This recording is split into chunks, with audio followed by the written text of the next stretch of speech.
Genèse chapitre 13.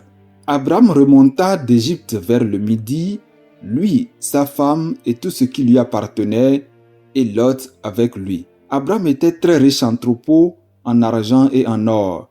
Il dirigea ses marches du midi jusqu'à Béthel, jusqu'au lieu où était sa tente au commencement entre Béthel et Haï, au lieu où était l'autel qu'il avait fait précédemment. Et là, Abraham invoqua le nom de l'Éternel. Lot, qui voyageait avec Abraham, avait aussi des brebis, des bœufs et des tentes, et la contrée était insuffisante pour qu'ils demeurassent ensemble, car leurs biens étaient si considérables qu'ils ne pouvaient demeurer ensemble. Il y eut querelle entre les bergers des troupeaux d'Abraham et les bergers des troupeaux de Lot. Les Cananéens et les Phéréziens habitaient alors dans le pays. Abraham dit à Lot: qu'il n'y ait point, je te prie, de dispute entre moi et toi, ni entre mes bergers et tes bergers, car nous sommes frères. Tout le pays n'est-il pas devant toi?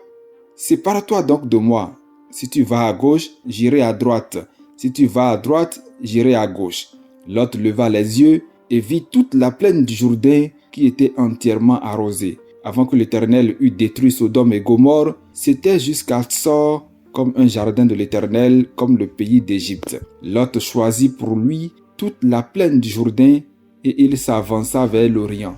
C'est ainsi qu'ils se séparèrent l'un de l'autre. Abraham habita dans le pays de Canaan et Lot habita dans les villes de la plaine et dressa ses tentes jusqu'à Sodome. Les gens de Sodome étaient méchants et de grands pécheurs contre l'Éternel.